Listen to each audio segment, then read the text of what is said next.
All right, there's a few things to talk about. I don't know if there's anything that's front and center, but I'm going to start with this because Peter King announced that he was going to retire from writing his column, the Football Morning in America. So in his column today, this is way down the column, and I'm looking through it. He had a couple of items there about, moments and interviews and recapping all of the years that he's done this Hall of Fame career. So at the very end of his column, I'm just noticing it says, I suppose the Bears are going to trade the top pick. I went, okay, we didn't lead the column with this. Then he says, I know nothing, but that seems to be the way the wind is blowing. So this is Peter King, and Peter doesn't do this, where he just kind of sends up balloons and we go, I don't know, is that one going to pop? Is that one real? He doesn't do that. So when Peter says this, now he's not reporting it, and I thought, okay, because we've been speculating. What do you do if you're the Bears? Matt Eberflus held on for another year. Other guys got fired there. You got Justin Fields. So Peter says the Bears would keep Justin Fields, trade the first pick, and they would trade it to Washington. Washington would take hometown hero Caleb Williams. Then he says that maybe if you trade that down, then you get the second pick, maybe a second-round pick, and then a first-round pick the following year. Then Peter says, what if the Bears would trade that second pick overall to Atlanta? And then they would get the 8th pick. The Falcons would get one of the quarterbacks there. Chicago gets the 8th pick, Atlanta's second-round pick, and then a first and second-round pick the next year. So that would give them the 8th and 9th picks in this year's draft, second-round picks from Atlanta and Washington, 3 first-round picks, and 2 second-round picks in 2025. So you would move down 7 slots in the first round. The Bears would end up with 9 picks in the first 2 rounds of the next 2 drafts. So Peter, you have a hypothetical or, hey, now he does say, I believe the Bears are going to trade the top pick. Now, he says he knows nothing, but it seems to be the way the wind is blowing. That's kind of reporting something, in my opinion, based off knowing Peter King and how he approaches these things. He's not a guy who breaks news, not anymore. He leaves that up to, Shefty and Glazer. But this is where Peter talks to a lot of people, and somebody's going to say, or he's going to ask, and then somebody's going to say, this is what I'm hearing. And then somebody else would say, hey, you know what I think they're going to do? Now, all of a sudden, it has a little bit of momentum, and we go into the Combine week because if memory serves me correctly, it was last year at this time that the Bears and Carolina struck the deal to trade the number 1 overall pick. March 9th. So when the Combine ends, everybody's there in Indianapolis for the most part. The GMs are there, and you're able to go, hey, come on over. Let's have a drink. Let me talk to you. Or you do something privately because you don't want to be seen publicly. Hey, I saw the GMs of the Carolina Panthers, Chicago Bears having a drink. What do you think they're talking about? Now you have this situation. Do you keep Justin Fields? Certainly sounds like that, according to Peter. And then you passed up on the quarterbacks last year, and you're going to pass up on the quarterbacks this year. You got to be absolutely, positively sure that Justin Fields is a franchise quarterback.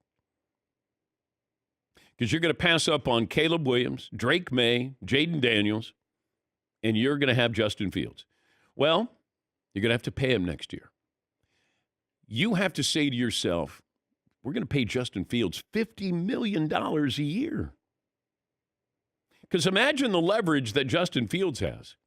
If he knows that you passed on Caleb Williams, Drake May, and Jaden Daniels, and he's going to be like, hello, how about we talk about a contract extension there? And it's going to cost you $50 million a year. If you're that sure, now maybe it's smoke, maybe there's, and look, I've said this before, it's hard to trust anybody when they're telling you something because it feels like everybody has an agenda. Are the Bears trying to drive up the price on Justin Fields? Hey, you want to come up and get Caleb Williams? This is what it's going to cost you? Maybe.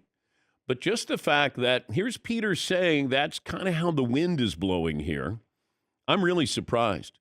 Because if I'm Chicago and I can reset the clock. Now, I understand the logic. If you said I could have 9 first, second round picks in the next 2 drafts, I'm pretty set. As long as I have somebody who's really good at drafting people. You can have a lot of picks, as the Cleveland Browns have proven years past. They didn't draft good players. But if you're the Bears and you could get 9 picks and you could do a complete makeover, but you would still have Justin Fields, and you would have passed on maybe the next Patrick Mahomes, Drake May, Jaden Daniels, Caleb Williams, and you're going to give leverage to Justin Fields. I don't know if he can stay healthy the way he plays. And you're going to give him $50 million. So that kind of caught my attention of things that are happening right now. And granted, Peter wouldn't have put it in unless somebody said something that it probably hit home with him that, wow, this could actually happen. You had the combine coming up, and it was a year ago that's when the Bears and Panthers struck their deal.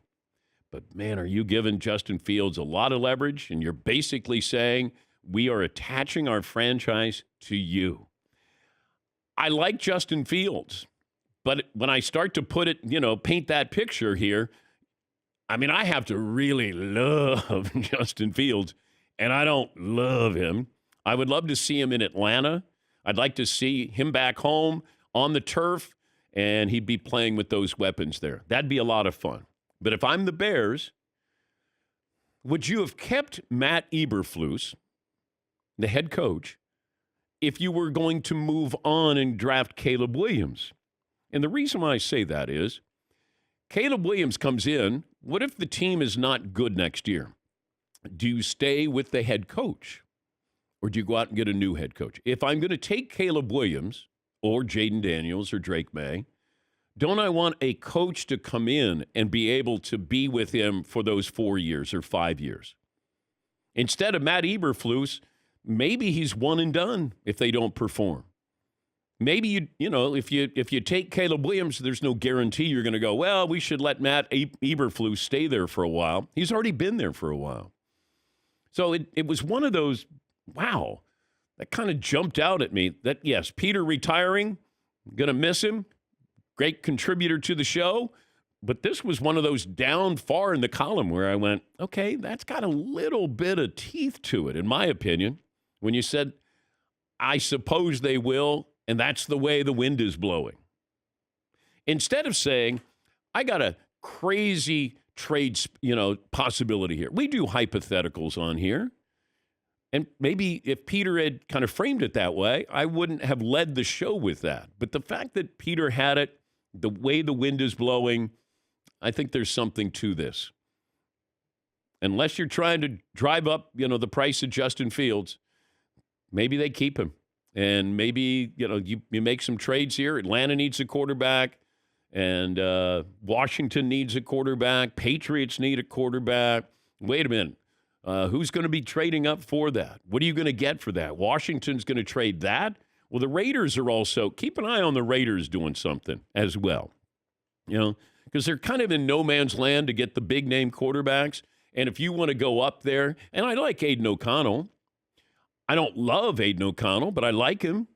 And can you go up? And what are you going to have to give up to go up and get one of those 3 quarterbacks? Because there's a big separation between Caleb, Drake, and Jaden. And then it dips down to Bo Nix, Michael Penix Jr. III, and J.J. McCarthy. It goes down a bit. Also, keep in mind, Russell Wilson. Russell Wilson is not going to be with Denver next year, in my opinion. I don't think that's going to happen. The question is, they're going to have to eat a lot of that salary, all of that salary, and Russ may end up somewhere where he's taken the league minimum. That's certainly been spoken about, and that would be interesting because Denver will then be in need of a quarterback. And I was told that J.J. McCarthy is a quarterback who would be on their radar. But once again, there's a lot of agendas. There's a lot of smoke. But Peter surprised me a little bit, and that's why I led the show with him.